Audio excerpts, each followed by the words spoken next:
Okay, is everybody ready to get started today?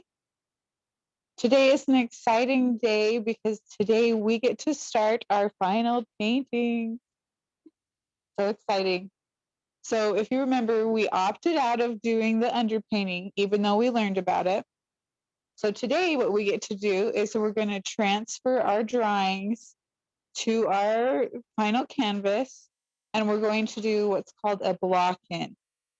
So I'm going to explain the process, and then we will walk through it step by step. So what you'll need is your drawing. If you remember, we drew it to match our canvas. So you will need that. And the first thing we do is we flip our picture over, and we're going to take our charcoal pencil and we're going to color on the back. Now, I'm going to demonstrate all this, so don't worry. And then we'll flip it back over, arrange it on our canvas, and tape it down. Then we trace it with a pencil, and then we pull it off, and our drawing will be on our canvas. And if there's any adjustments you want to do, you can do that also. And then from there, we will do a block-in, which is very similar to what we've been doing, except for we're just focusing on solid, basic colors. And this time, we're not going to be sloppy. This time, this is the real deal, and we're going to be careful and work really hard to make it really nice. Okay?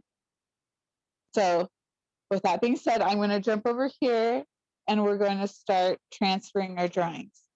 So does anyone have a preference, grapes or oranges? I have a vote for oranges. Anyone else have a preference? And where this will take a little bit of time, I can probably do both. I will start with oranges. We have another vote for oranges, so I'll start with oranges. Okay. So for now, I'm going to move my paint out of the way. And I am working on a little bit smaller canvas just because it's easier to see on the camera with the space that we have. So I have my drawing here. Now I chose to cut around it just so that I can see where I'm arranging it on the canvas. That's optional. You don't have to do that. It's just whatever is more comfortable for you, because you want to be able to know where the drawing is going to go on your canvas. So I'm going to take my drawing, just turn it over on the back. Okay. Can you guys see that? Okay. Now I'm going to take my charcoal pencil. It really doesn't matter what soft or hard pencil you have. So my pencil is different than yours. So you should have soft, medium, or hard. Soft will transfer more easily, and it might be a little bit messy. Medium is medium, and hard you'll have to push harder to transfer. But it doesn't matter too much because all charcoal is pretty soft compared to pencil. But all we're going to do is we're going to color the back of our picture. Now you want to make sure you have it colored anywhere where there's lines. So if I pick my paper up, I can kind of see through it, and I can see where my lines are. So I can see where I need to color.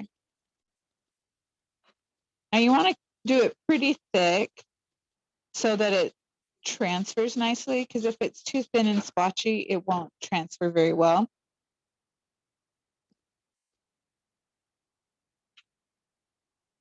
You're also going to want to have some tape. I forgot to mention that. We'll want to have a little bit of tape. Yeah. Mm-hmm.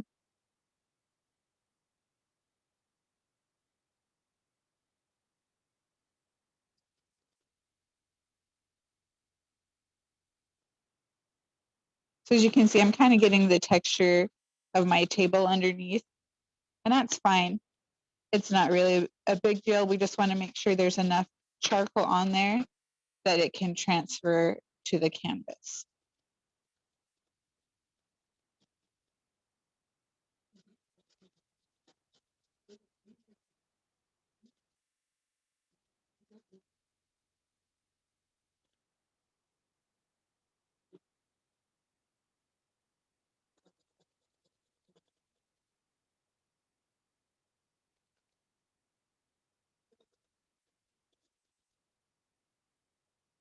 have a question? We're good? The drawing. Okay, we're gonna trace the drawing. So I can show you that part right now. So I have the back of my drawing colored with the charcoal. So I'm gonna flip it over on my canvas and I'm gonna put it right where I want it to be. So I'm just deciding I want it right about there. Oh, okay. Now I'm gonna take just a little bit of tape. Now I don't want to cover anywhere where my lines are because I'm gonna be drawing over those. So if you guys just want to watch this for a minute, don't try to keep up just yet. I want to show you this one and then I'll do the other one and we can walk through that step by step so you guys can get an idea for this process. So I'm just going to cut me a few pieces of tape. And I'm just going to tape it down, not super hard because I want it to come off, but just enough to hold it in place. Now I'm going to trace my drawing. So I'm going to use a pen because it's blue so that you guys can see, but you can just use a normal pencil. I wouldn't use your charcoal for this because it's soft. Just a normal pencil will work fine. So I'm going to take this and I'm just going to color my lines.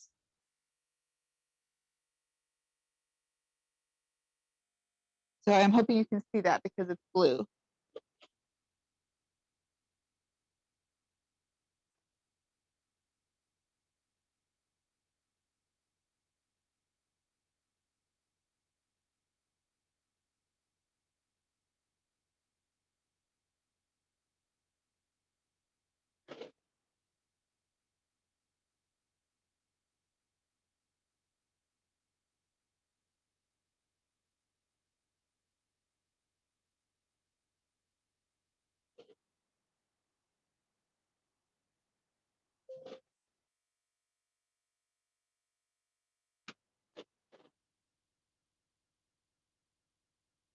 So they do make papers like carbon paper and stuff that you can use to do this also.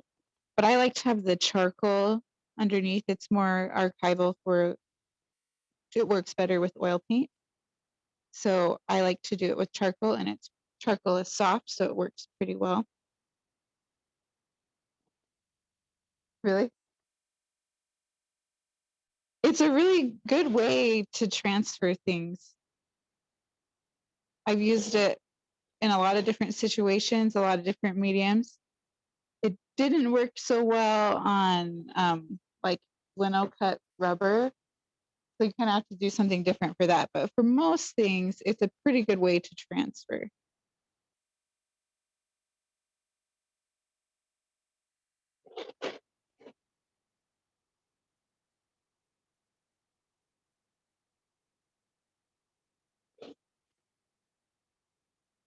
So I'm putting pretty good pressure on this. If you go too light, it won't push down hard enough to make the lines show through. I mean, you don't have to push super, super hard, but you want it to have a good amount of pressure.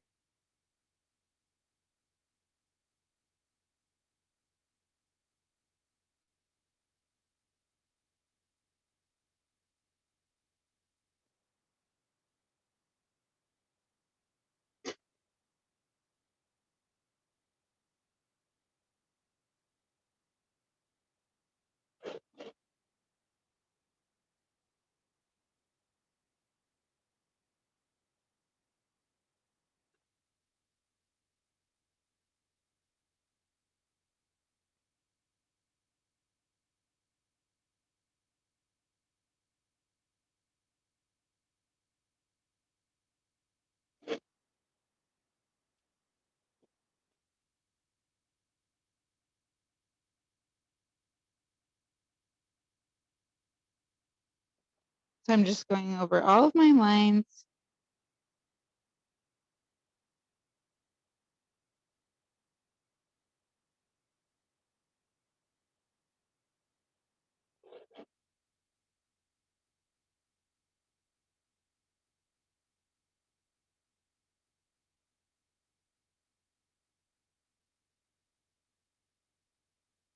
Okay, so I've gone over all of my lines.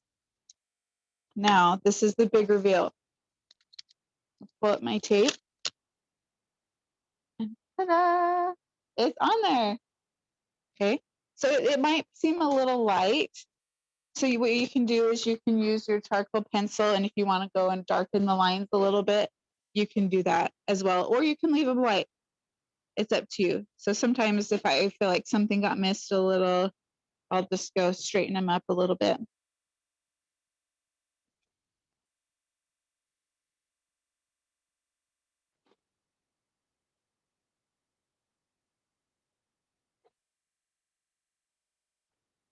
This just saves so much time, because theoretically, if you've drawn it once, you could draw it again, but sometimes it's kind of daunting once you've worked so hard on a drawing that you don't want to start all over and draw it all again on a canvas. So this saves a lot of time.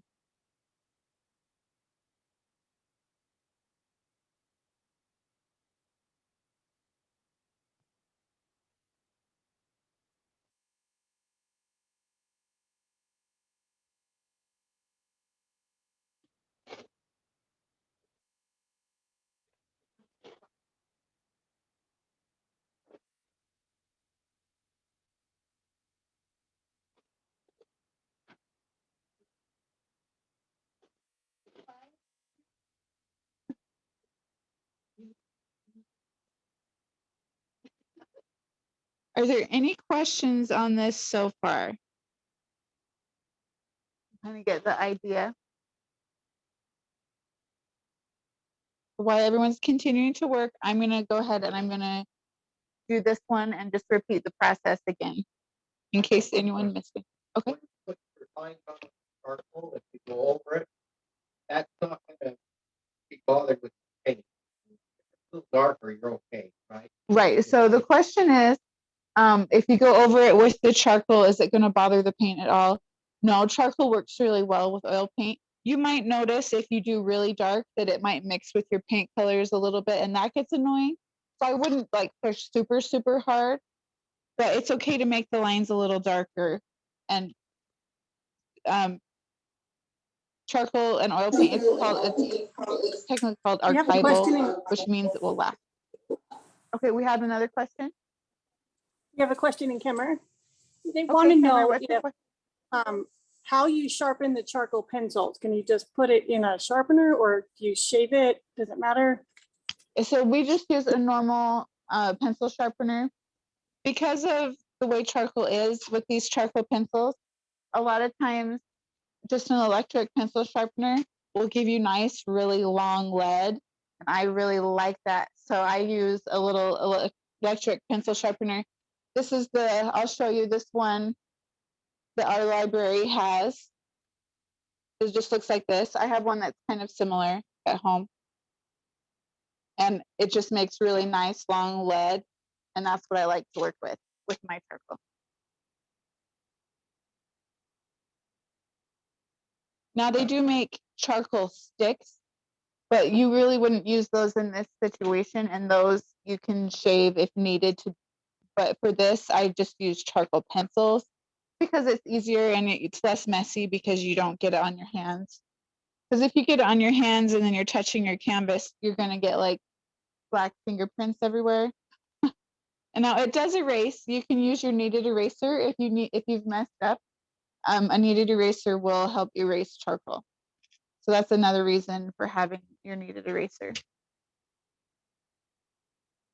Okay, so I'm going to switch to this other one.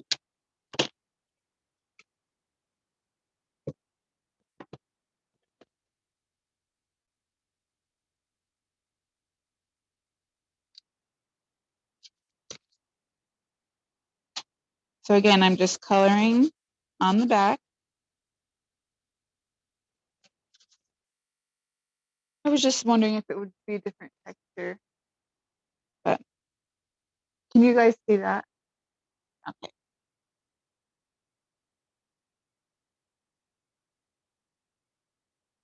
So I'm coloring the back. I'm hoping you can see I'm using the side of the lead. That covers more area more quickly. kind of spreads out the charcoal more. So I know I don't have any lines right there because that's my pear. So I don't even have to color that in. The main important part is you get wherever you can see that you have a pencil line.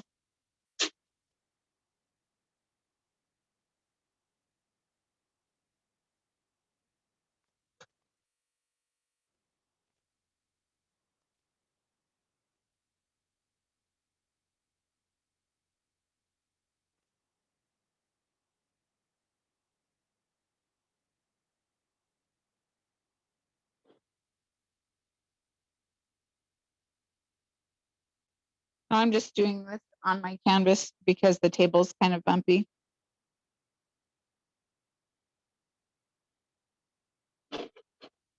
And it's easier for me to turn.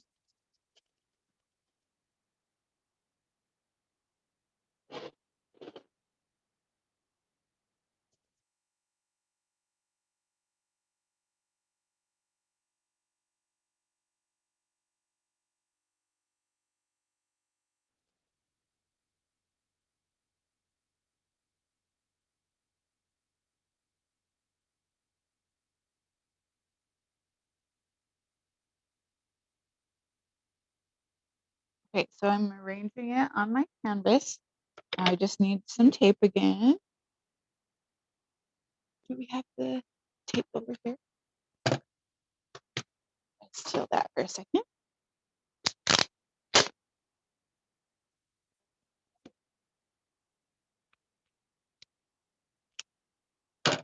Oh,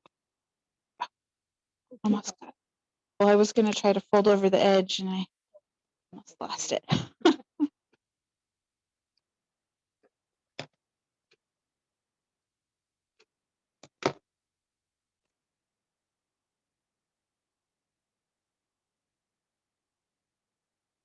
So I'm just carrying my paper down.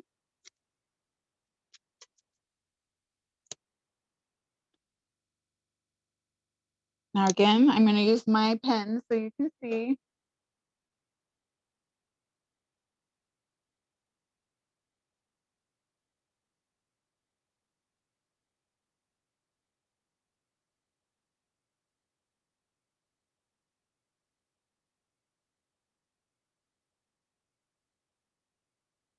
We want all of your hard work from your drawing to show through on your final painting. So that's why we're doing this.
Yeah, sometimes I feel like I have to want to peek too.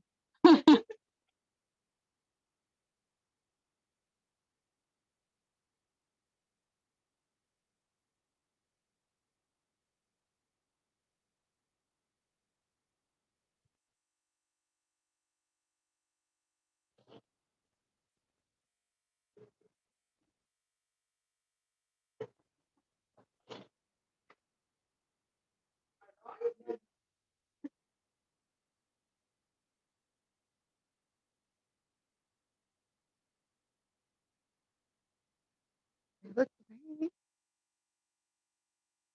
fun.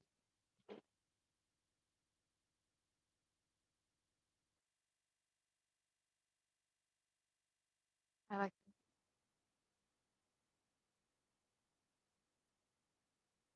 it.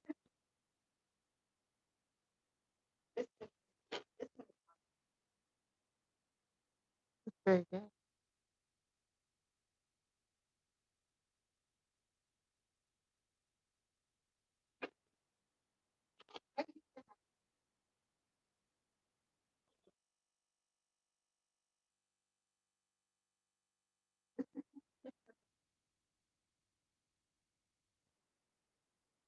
That sounds cool.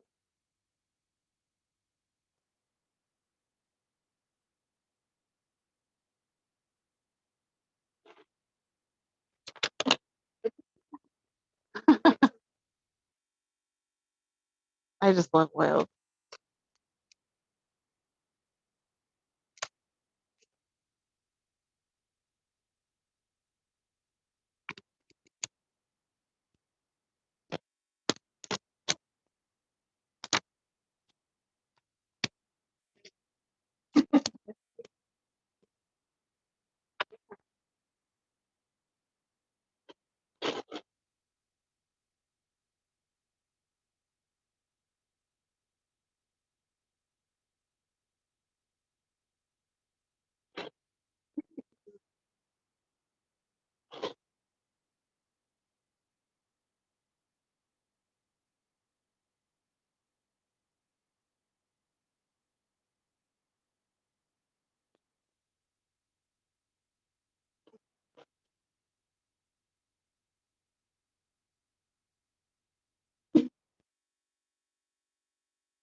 I'm really hoping you guys will enjoy the part where you peel off the drawing because it's so fun.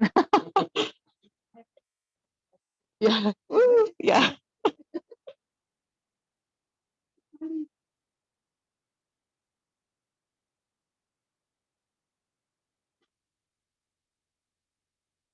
If you notice, even still, I still end up with charcoal over my hands. So if you feel like you need to wash your hands or anything after, feel free to do that.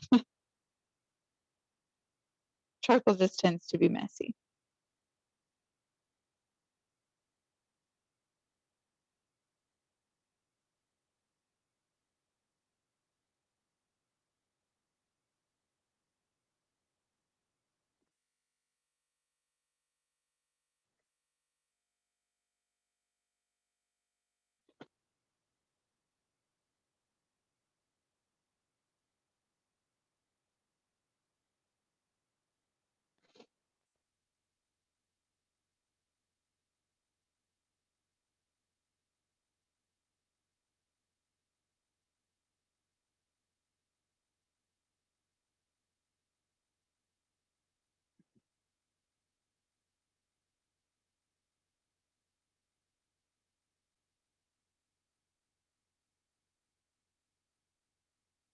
So when you're done with transferring your drawing, just let me know and you can get out your paint and just get your painting stuff set up so we can move on.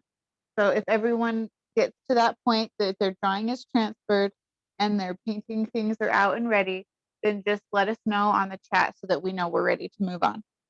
And as always, if anyone has any questions, just let me know.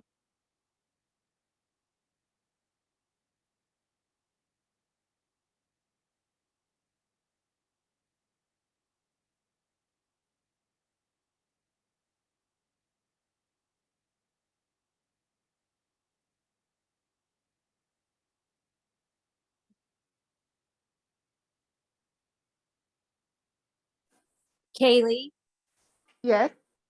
who was the author again, the artist again for the painting? For which painting? Both of them. Will you tell us both? Are you talking about these The examples? Yes, yes. That was me. No, the pictures. Oh, so the photos, I can't remember the names. They were just on the internet. I did try to contact them, but I wasn't able to. Sometimes on the internet, it's kind of hard to track down who the real artist is. So those references are photos. So someone staged the still life and took a really nice photo, which is why I chose it so that we could be working from a photo. Okay, that's perfect. Thank you. So I did not prep the canvas before painting. So it depends on your preference. Most of these canvases come pre-gessoed. Gesso is the surface that goes underneath. So you don't have to add more. Sometimes I add more because I like to change the texture underneath, and it's just nicer to paint on fresh gesso. So sometimes I do that. For this class, we're not, because of time and supplies. But you are welcome to painting on your own. That's always an option. You can get gesso, which is acrylic gesso, because it just goes underneath. And that's all the prep that I would do, unless I'm doing an underpainting. If I'm doing an underpainting, I would do that first. Does that answer your question, Thane?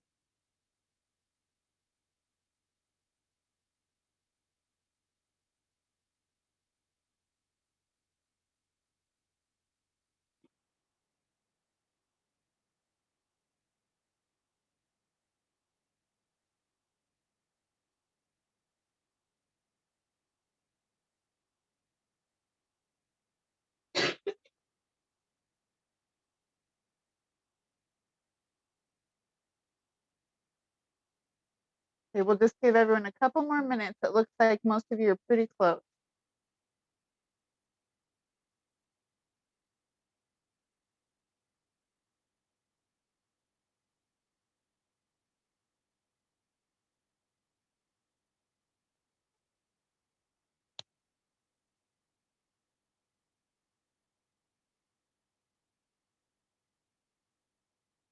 It's really good.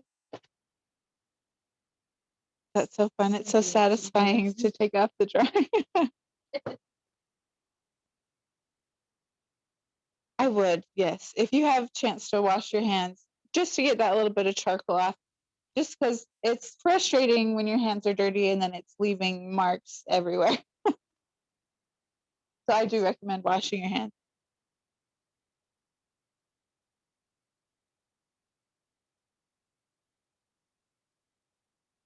Yeah, that's a good point. So if you want to keep your drawing after you've transferred it, you might want to put like a piece of paper or something behind it so it doesn't smear all over all your other things.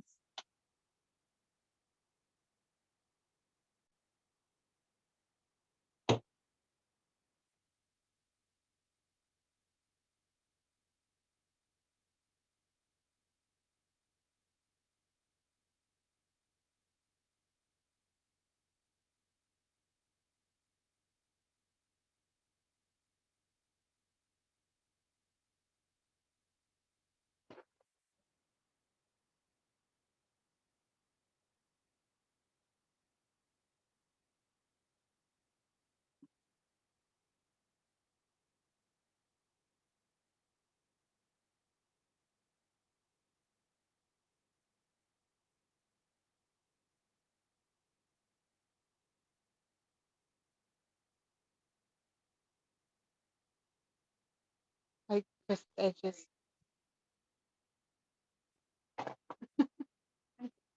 So do I. Obviously, you can tell by my apron.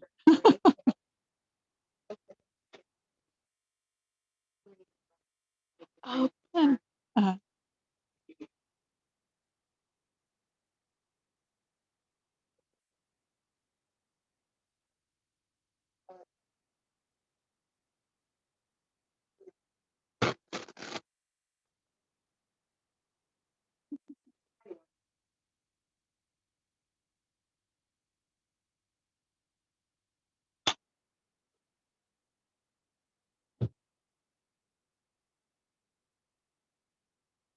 It's looking like most everybody is ready.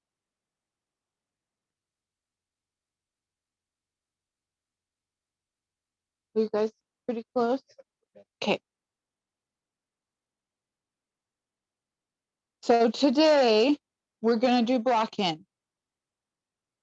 What that is you remember when we were mixing colors in our practice and I said that I look for like the middle color, not the light, not the dark, but like the main color of an object. We're going to do that. And we're going to paint the whole painting and just doing those. Could we pull up the slideshow for a minute? There should be an example slide.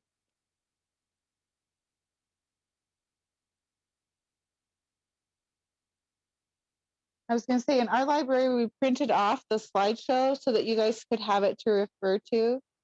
And I really recommend that. I think that's really great because you could save it and refer to it later because I have the whole process listed with details so that you can refer to it later and remember all the steps that we've talked about.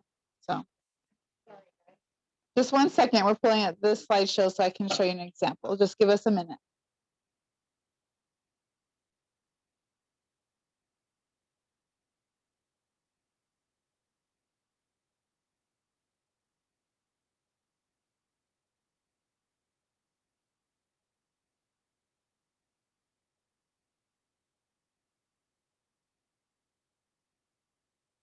We're on, are we on?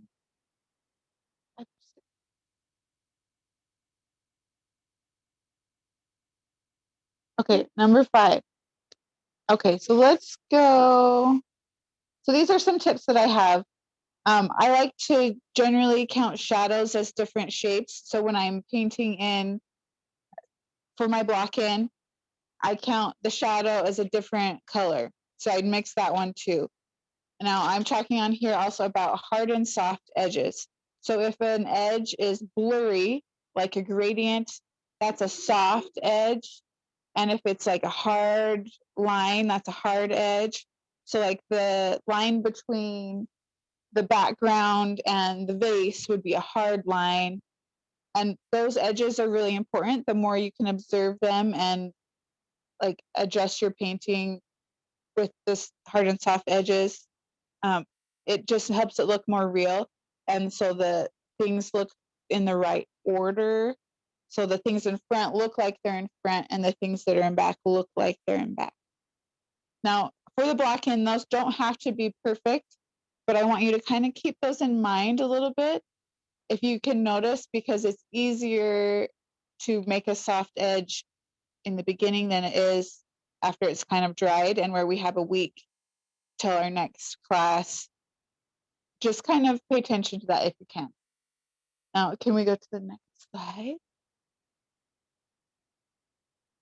Okay, so here's the example. Now, honestly, on the orange, I did get a little carried away on the pot because it was just fun and I couldn't stop myself. So look, if you look at the one with the pear, that's more what I'm looking for. Okay, I've just got the basic shadows, the basic colors for the objects, and I've done the whole thing. Okay, and then the next time we will go through and add details and we'll go over that stuff later. And if you don't finish today, it's okay because we have 3 classes to do this painting.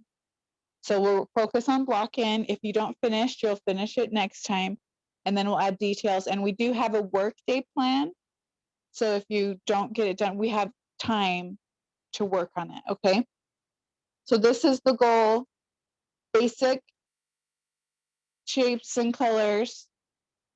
Kind of pay attention to your hard and soft edges. So we have our base painting. And then the details is where the magic happens. It's really fun. So we want a good base to work from is the idea. Okay. That makes sense. I hope if anyone has any questions, let me know. Now I'm going to come back over to the demonstration. I think I will start with oranges. You want me to start with oranges? Yes, we have a question. We have a question here in camera. Okay, Kimmer, just 1 second. We have a question here too, really fast. Underpainting, what is Underpainting, what are we talking about? Can she hear us?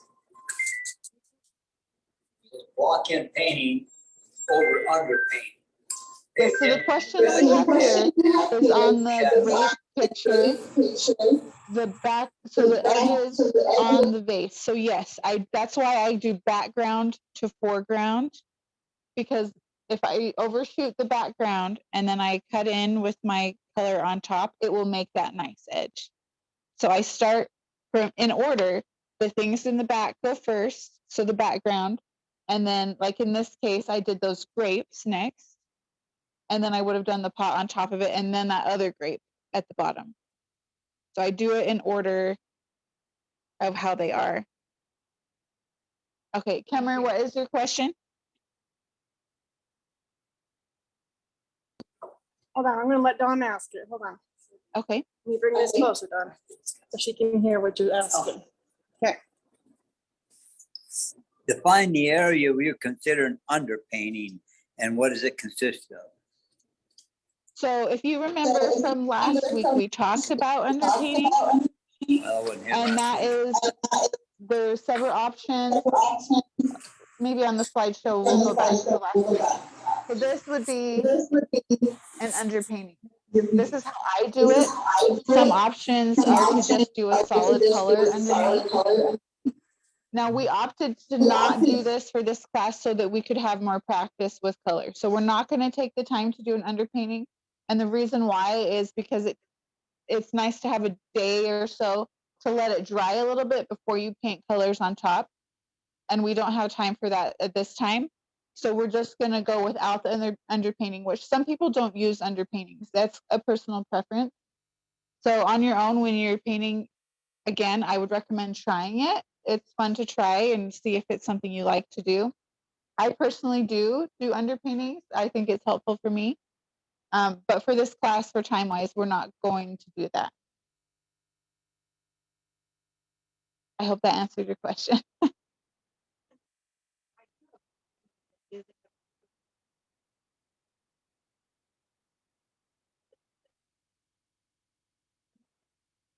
So the question about the underpainting, for the way I do it is I will put the paint on thin down. So it's kind of like a stain, like you're staining wood.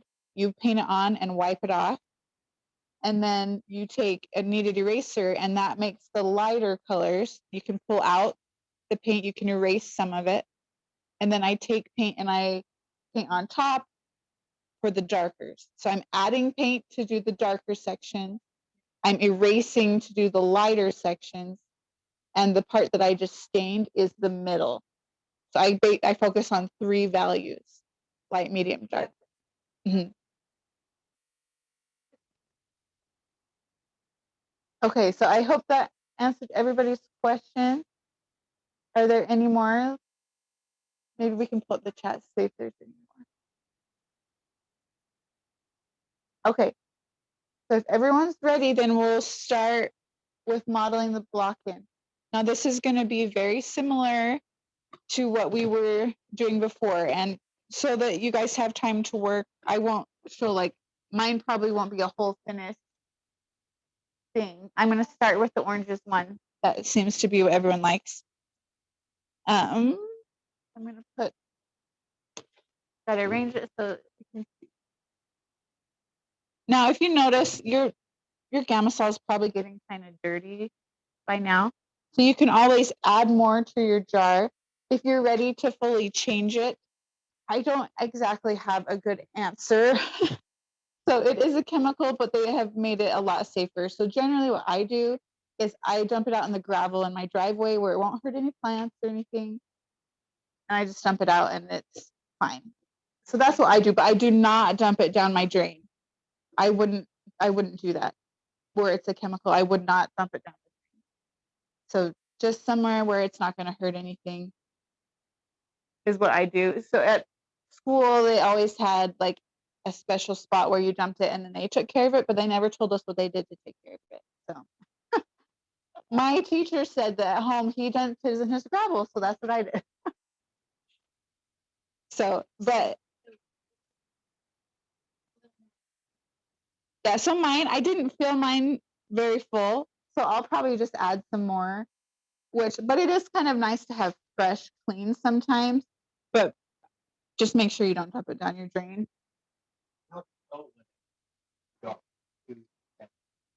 So if you notice, if you shake it up, it gets darker. The paint kind of settles at the bottom of your jar. Now I have a jar at home that I haven't changed in like 6 months, and I paint quite a bit. So you can go quite a ways, but there are times where I'm like, oh, this is just so dirty. If it's affecting your painting, definitely change it. But if it's not, I mean, it's up to you. I mean, but supplies are expensive, so you know, you're kind of like balancing if you need to or not. I hope that's a good answer. So I'm going to add us a little more to mine. I don't feel like it's terribly dirty, but it looks brown because all the colors mixed together. I'm just going to add a little more. It can get pretty dirty and still work. Because if you see, like, this is a little bottle. If we were going through this often, it would get really expensive. So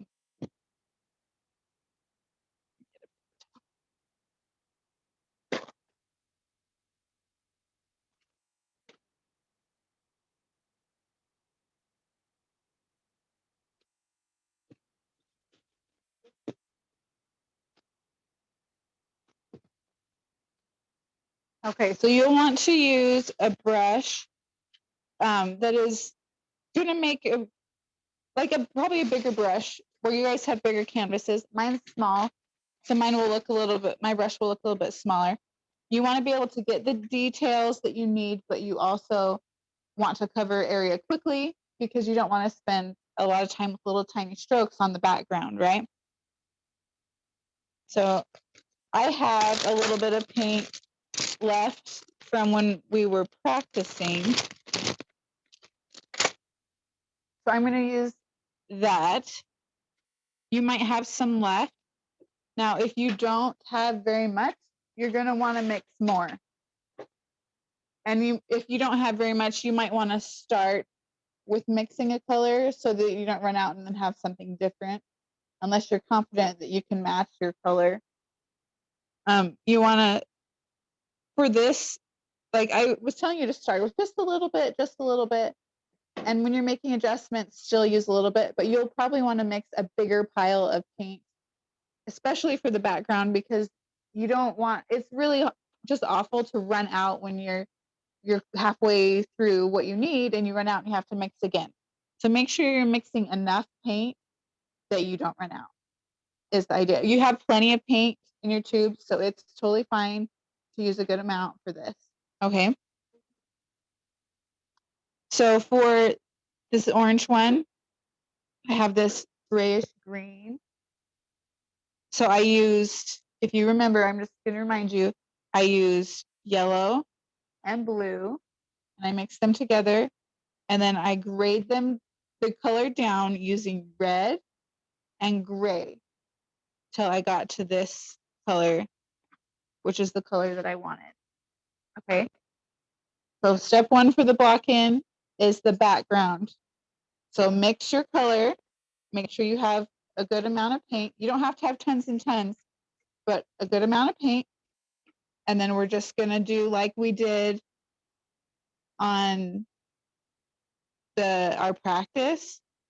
So I'm going to thin it a little bit and I'm going to put it on. Now where we don't have an underpainting, you don't really want white to show through. So work it enough that you're not letting white show through. And you're going to want to be careful of the edges. If you want to overshoot your edges a little, that's fine, but try not to lose your drawing. It's hard once that's not there. You want to keep it as clean as you can. And we're going to take our time and we're going to do a really good job on this part because the better we do on the blocking, the easier it is to do the detail step.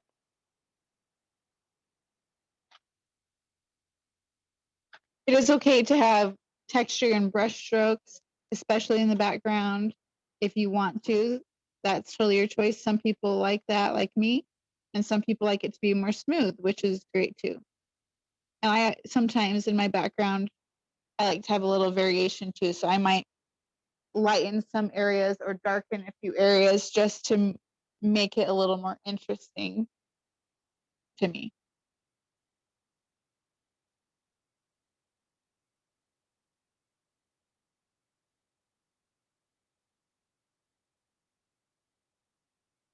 So go ahead and paint your backgrounds and then let me know when you're ready.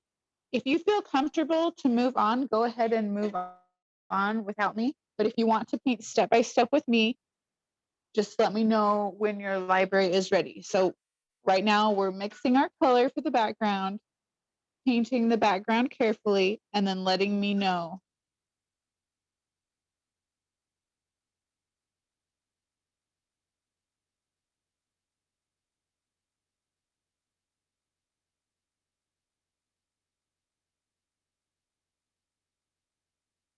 So for mine, I won't be painting the whole thing just so that I can make sure that I have time to show both paintings and to answer any questions or anything that you guys have. We're not worrying too much about the brush mark on it.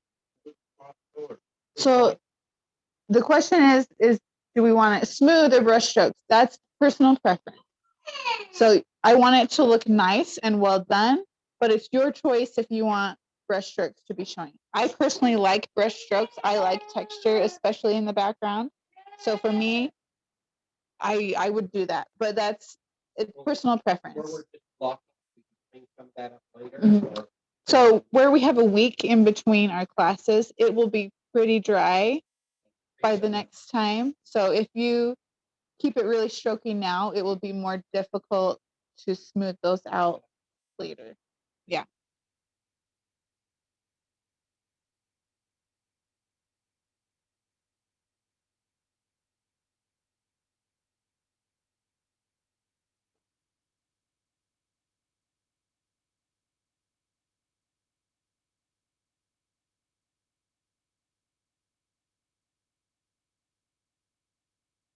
And if you need to switch between brushes for smaller areas, that's totally fine to do. You're not locked into one brush. So if you feel like, oh, I'm not getting it well in this area, switch to a smaller one for that area. That's totally fine.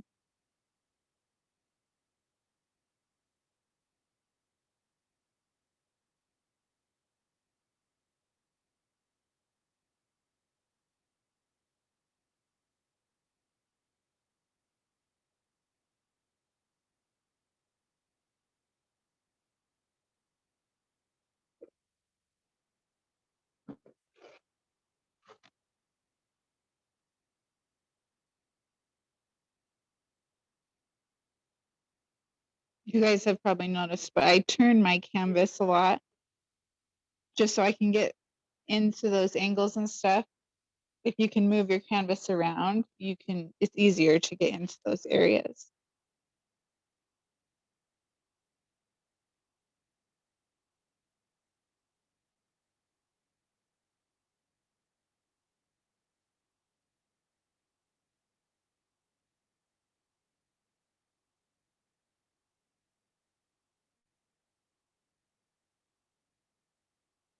So on my oranges on this one, the leaves of my orange aren't very well defined. I'm not like totally solid on the drawing or how I want them to be. So in that case, I'm just going to paint over them and I will add them over top later. And I'm just doing that because I don't have a clear drawing defined. Those natural elements, sometimes I like to let them be more flexible and do them a little bit different later. So I'll just paint over them so that when I do it later, it doesn't matter.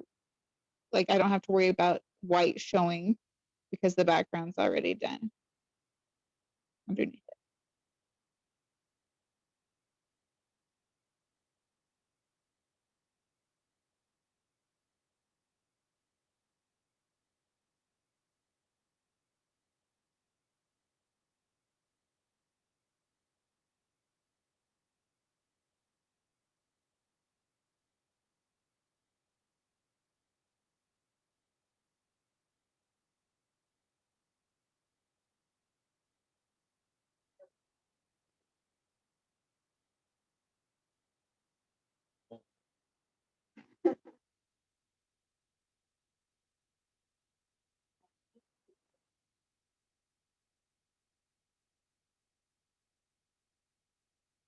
So that's a good point. We were talking here, if you need to soften things, going over it with a dry paintbrush that doesn't have any paint on it really softens things or blends things.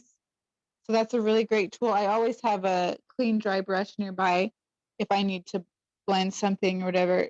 You just going over that with that lightly will just blend things in really nice.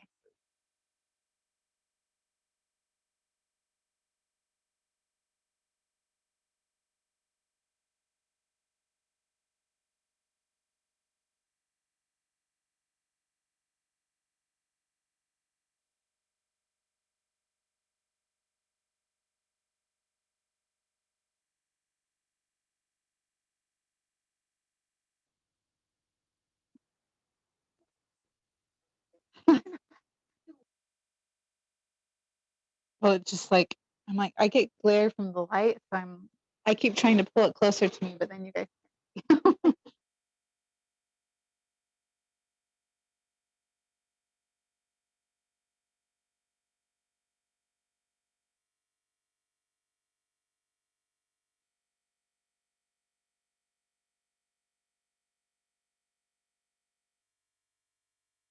I probably put my drawing a little high. It looks like I have a really tall table on this one.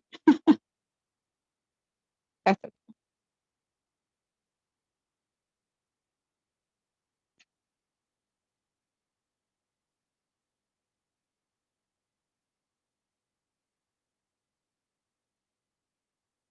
I'm actually, especially down on this table, I'm letting my paint go over my line edges just a little.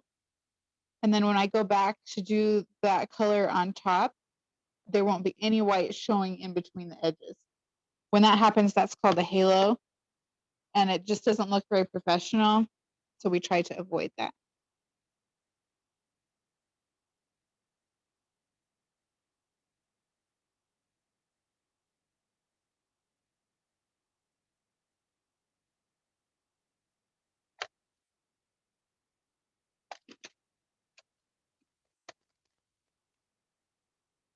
So I'm switching to a smaller brush just to get in this area here.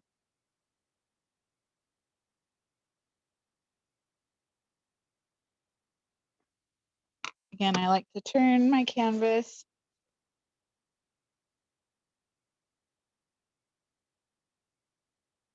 We have natural hinges and pivot points in our hands and our wrists and arms that if you pay attention to those, it can really help you do curves and stuff. And it will feel more natural and they'll come out better. That's one reason I turn my canvas so that I'm using those natural hinge points.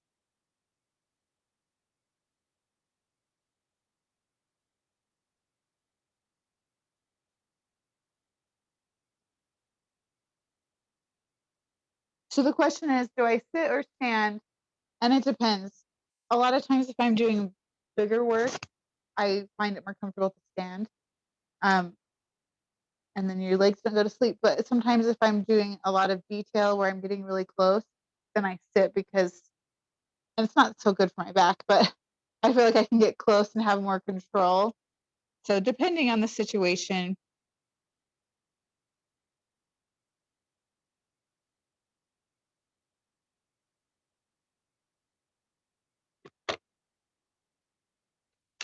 I also want to have a little variation in my background color. So I'm going to add a little bit of dark.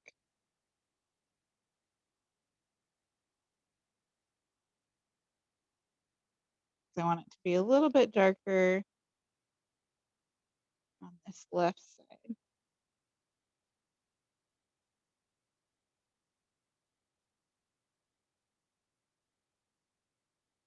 Makes it a little more dramatic.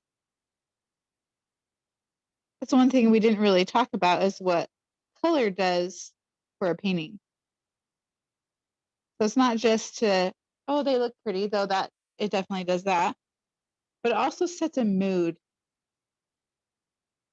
So depending on what you were painting, the colors you choose would affect how the mood of the painting feels.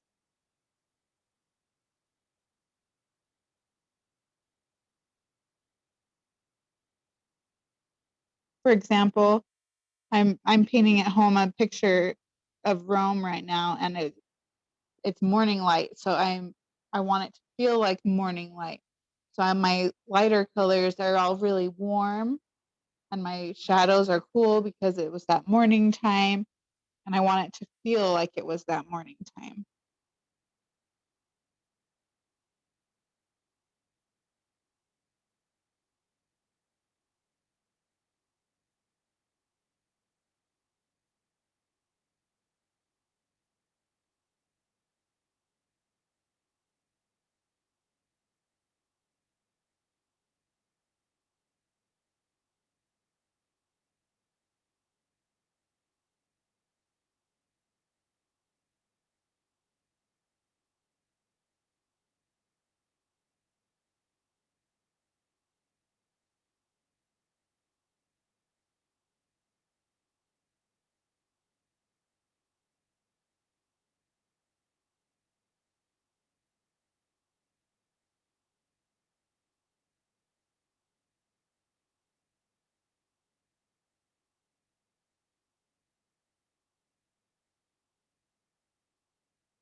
Would you guys like to see me do the background of the other one or no?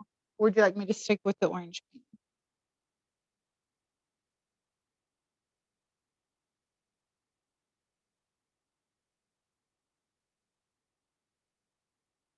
Okay, if anyone wants me to do the other one, just let me know in the chat.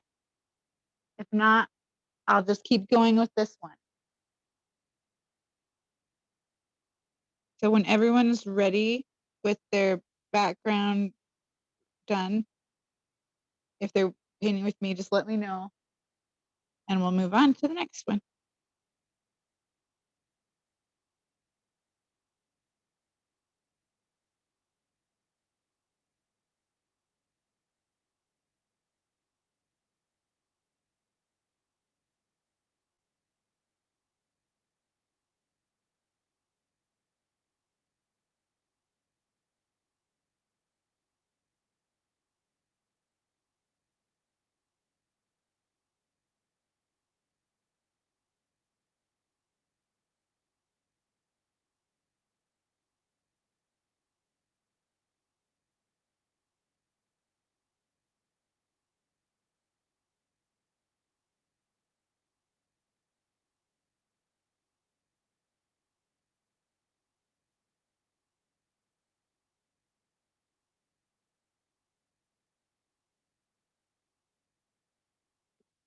Yeah. You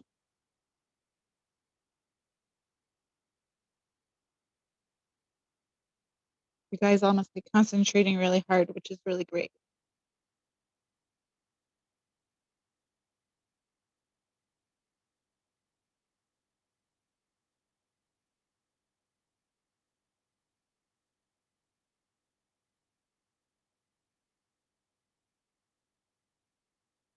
Sometimes as I change angles, I can see spots where white is shining through, where we don't have an underpainting. That's why the white is shining through. And I don't like to have the white shining through. So when I notice that, I'm just going to smooth them over.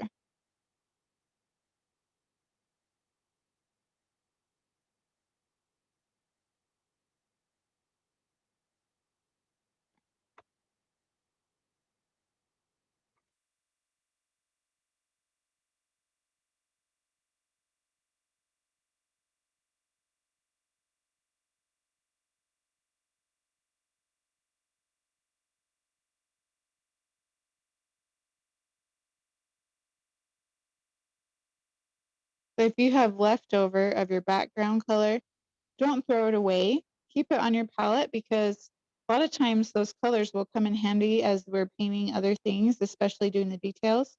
And if we include some of this color from the background, it feels more harmonious to the painting, feels more like it belongs there because objects all reflect each other, even though it's subtle and we don't always notice, but it does, and it helps things to feel more connected within the painting, like they belong together.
If anyone wants to show their work, feel free to.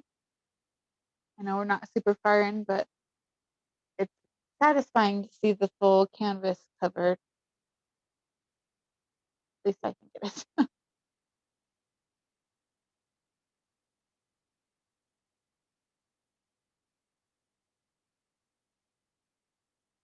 Oh, yeah.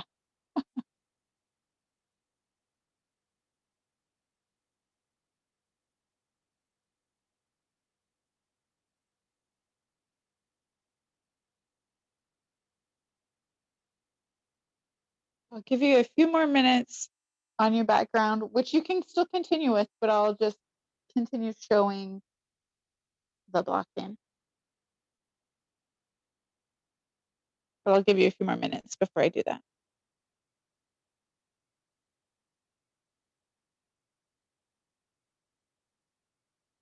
You said the crisp line, you want those crisp now. So it's You know, it's easier to the make. hard one. Yeah. So the question was, to make the crisp lines crisp now. It's easier to make a line more crisp than it is to make it softer once it's dried. So I'm more worried about the softer edges. But if it's a hard edge and you make it hard now, that's great. You will be able to adjust it a little bit later. It's just harder to get the softer edges later. So like if I was doing my shadow side on my pear as part of my block in, and I just had the light side and the dark side, I would make sure that that line in the middle was soft because it would be harder to soften that later.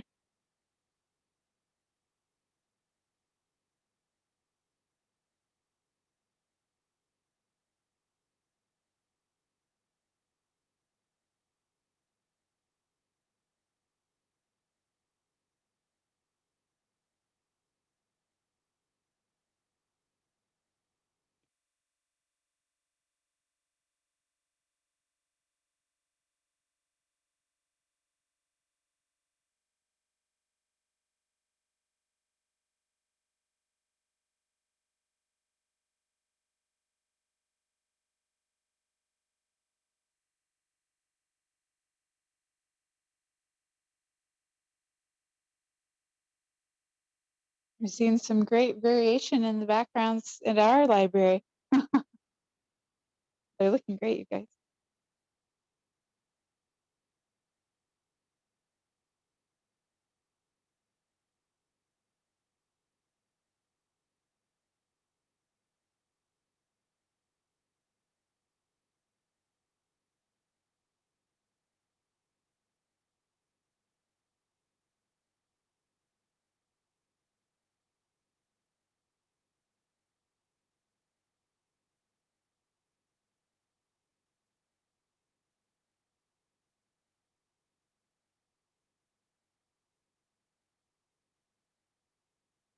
Okay, while you guys are continuing to work where you're at, I'm just gonna continue painting on mine, just so you can see as you're going where you'll go next. So if you're doing this painting, of course. I like to work, like I said before, background to foreground. So I could do my pot next, or I could do the table. It's kind of your preference. I'm gonna actually go for the table just because we did the pot before, and so you should be pretty familiar of mixing your pot color. So I'm gonna start with the table. So I've cleaned out my brushes because when I'm switching colors, I like to have my brushes clean. I'm actually going to clean up my palette a little bit.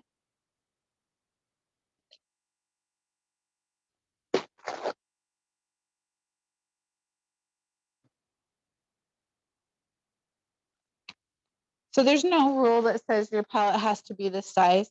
That was easier for this class and easier to show on the camera. But like at home, I have a really, really big one. So then I don't have to like scrape in between colors. And that's kind of convenient. So if you're painting more often, you might find that easier to have a bigger palette to work on. And then it gives you more space to like store your colors that you're saving. Because as we go along, my space is shrinking as I'm saving colors. I'm gonna run out of space. That's true. I do have more colors because I've been painting on both. Okay.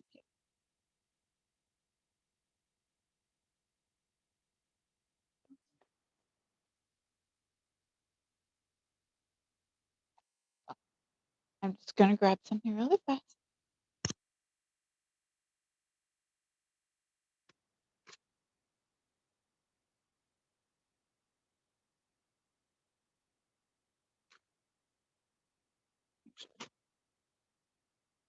Actually gonna work from the big one.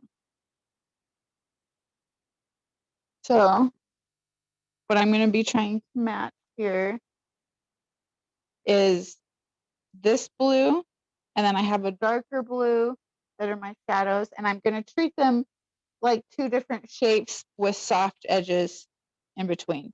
Now I won't have all the subtle differences that are in here, but I'll have a dark one and the light one that I will do. And I won't be drawing the snowflakes in yet or anything like that. Just the basic colors.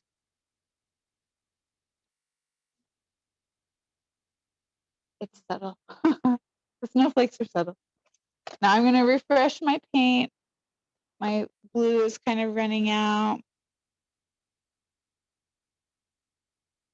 My yellow is kind of running out and looking a little dirty, so I'm just gonna add a little more.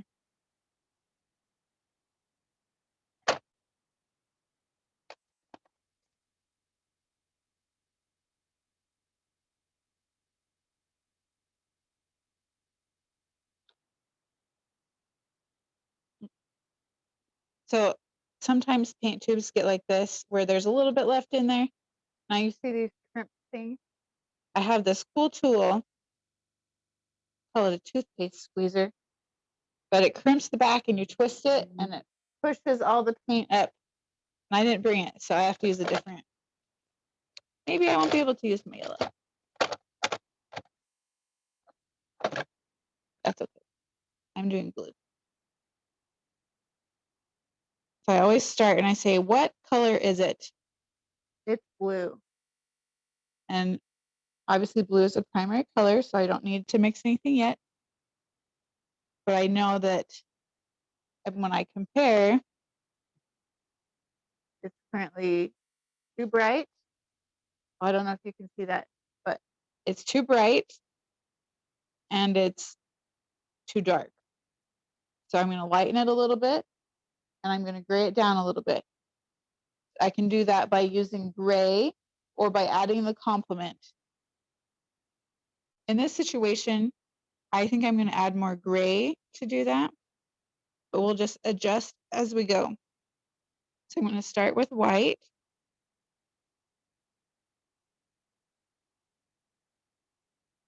Which is still a very vibrant blue.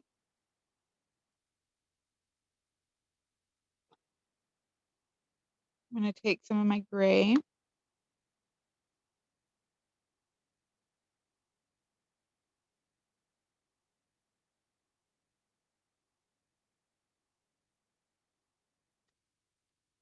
And what a difference just that little bit can make.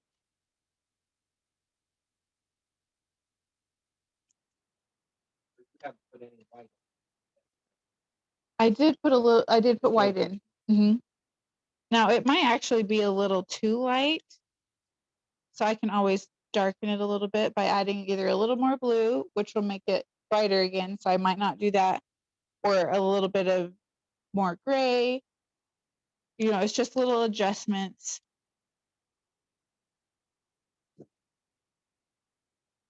I'm going to take my and compare. It's actually not too bad. That was a simple one.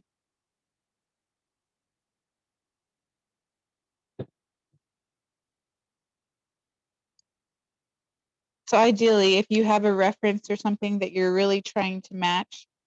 Now, sometimes I want to think beyond the reference and I don't necessarily match it perfectly because I've made a decision to do something different. But if you're matching something perfectly, theoretically, if you can take your color and touch it to the color you're matching, it will disappear. And that's how you know you have a perfect match, because that means it's the right value and it will just blend it.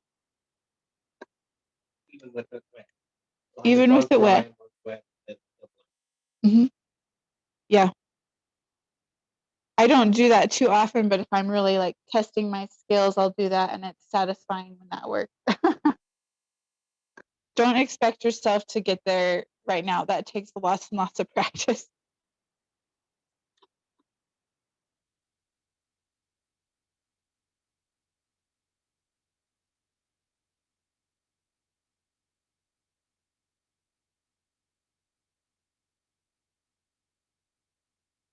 It's a good color. So someone here said they love the burnt sienna color, and I agree. It's just really nice. It's really earthy. It can go red, it can go brown, it's yeah, it's it's the only not primary color that I keep in my palette to use, and I use it pretty often.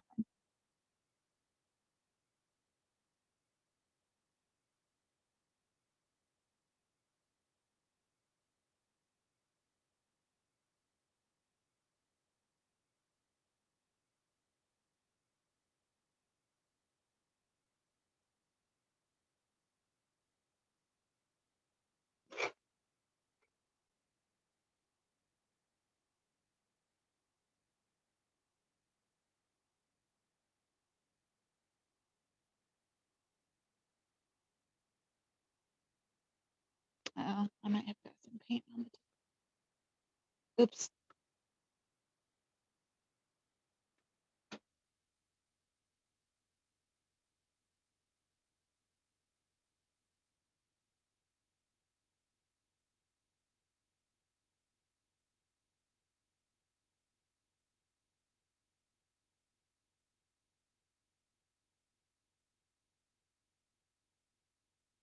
And remember, when you mix the color on your palette and you put it on your canvas, sometimes it can look different.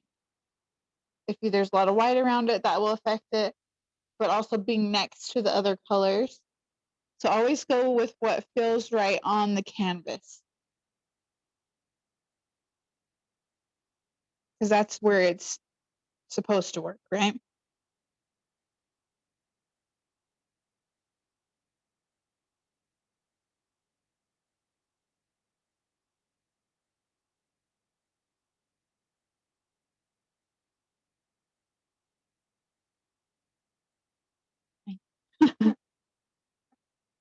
Yes, it's helpful. It's very helpful.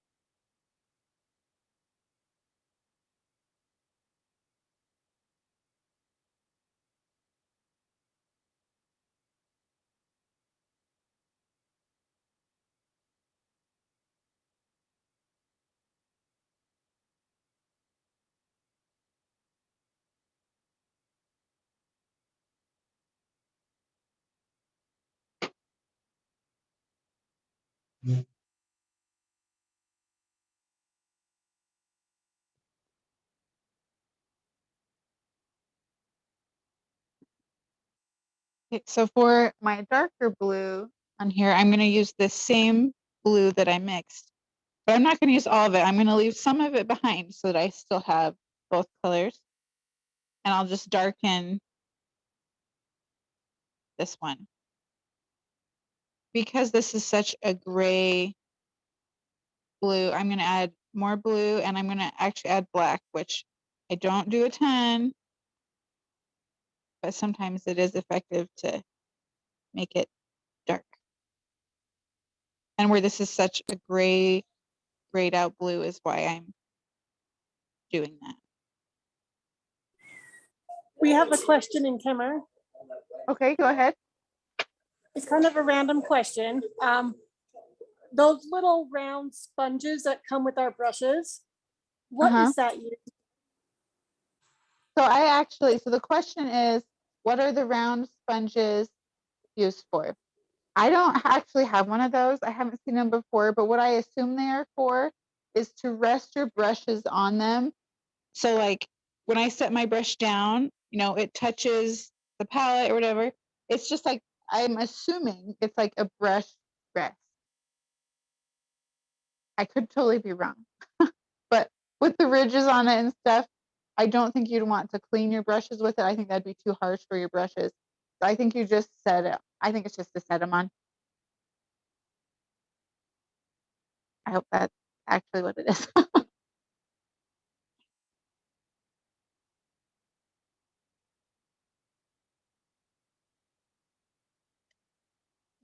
Yeah, just use it for whatever it's useful for.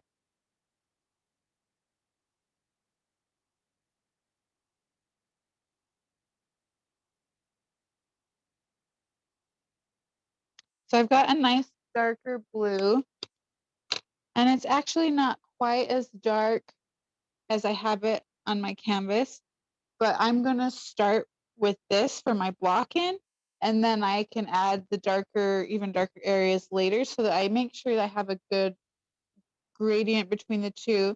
I always hate to push it too dark too soon.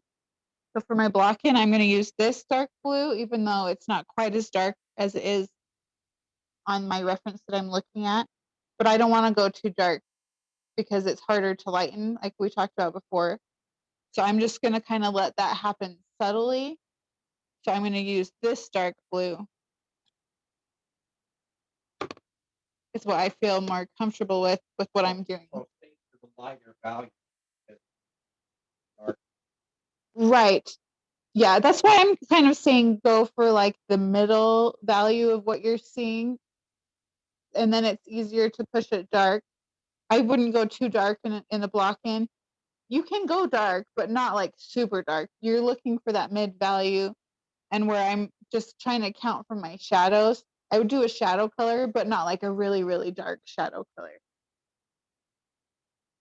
Does that make sense? Okay.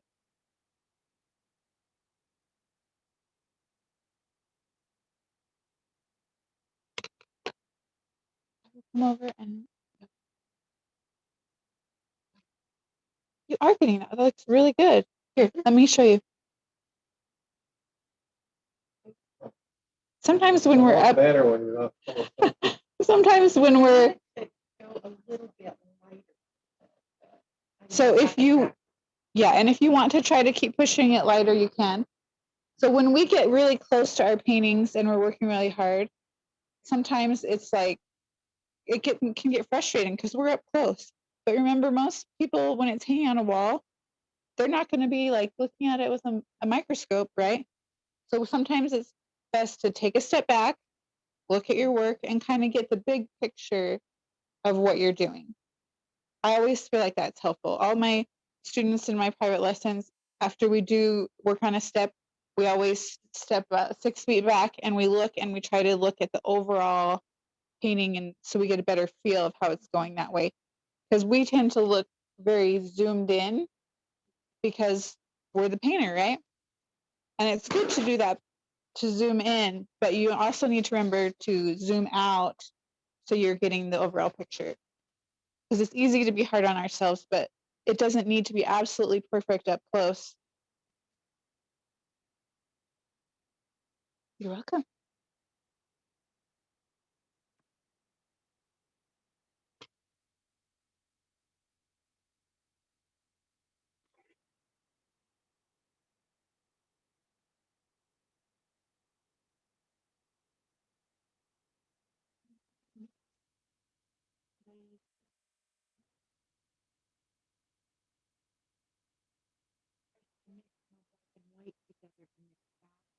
Yes, so that's what have happened. So that's why it's warmer here, is exactly that reason. For it to be more cooler and more gray, you're absolutely right. You just mix your white and your black so you have a gray to work with, and then mix it from there. And don't forget this part. That's why that's a little warmer. Mm-hmm.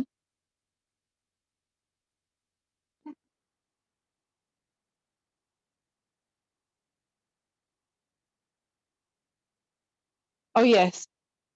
Everyone, if you're doing your background, remember the space in between the handle. Sometimes it's easy to forget about that, and then your paint's gone, and oh no, So don't forget this section right here, and between your grapes if you're doing the other one.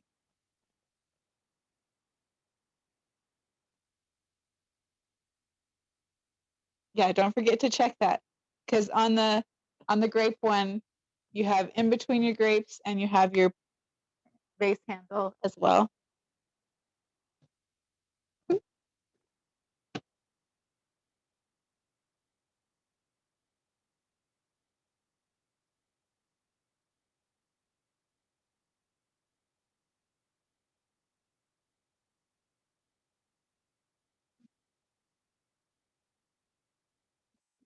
Yes, don't be too hard on yourselves, guys. If you feel like, oh no, this isn't perfect, it's okay. This is your first painting. It doesn't have to be perfect. This is a learning experience. And I really wanted to give you guys this full overview of the process so that when you go back and you're working on things to improve, you have specific steps to work on, and you'll be able to see that effect in your process.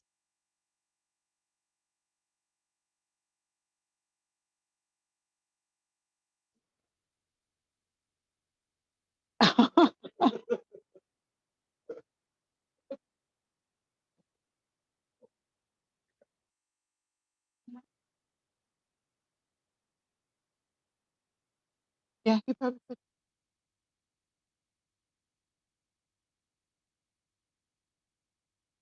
Mhm. I could do that. Yeah, I could do that. So where everyone had so many questions about the underpainting. Either I could bring stuff, because we'll be working on these, so there might be some downtime. If you're okay with me not modeling every little step, I can bring some stuff next time and I can show the process that I do to do an underpainting. And you can watch that while you're working on your paintings next time. I think that's a good idea.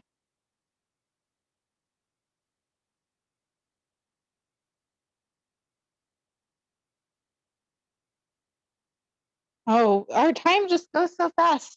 Okay, so we have about 5 minutes.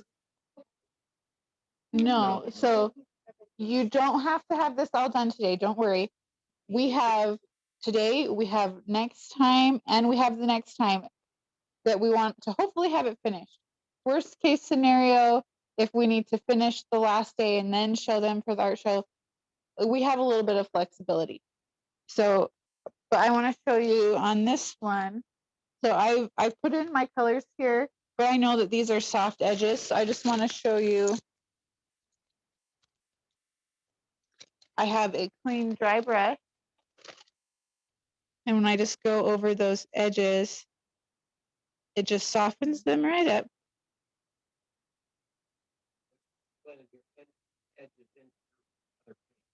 Yes, because I know on this original painting, this is fabric, it's soft, it's a subtle change on this part.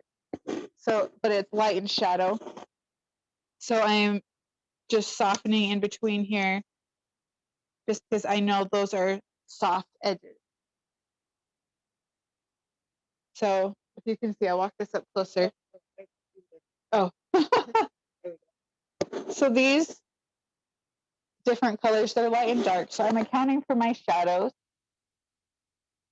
So I have those colors, and this is a soft edge in between this lighter value and this darker value.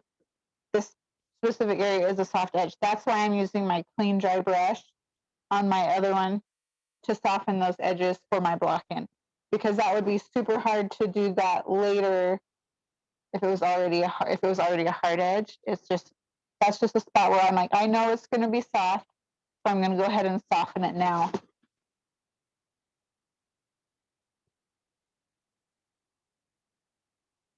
Okay, so we have just a couple of minutes and we'll be logging off soon. So if you have any questions really quick, just let me know and we'll answer them really quick. And then you guys can clean up and we'll come back to this next time. I think we'll work through and finish our block-in painting before I dive into the details section. So I'm hoping that we'll get these blocked in pretty quickly next time. Well, not at least probably halfway through, and then we can start learning about details next time and have the following class to do the details. Hope that makes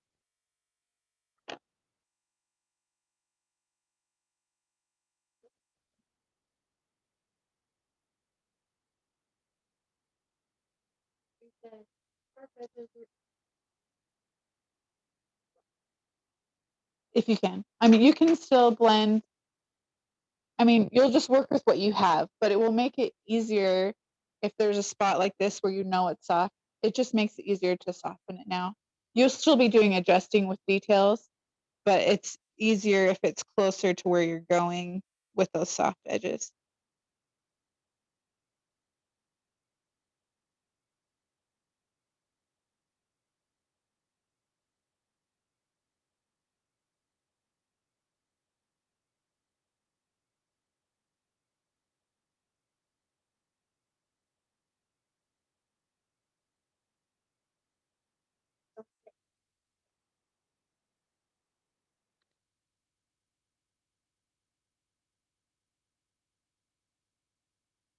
No questions today?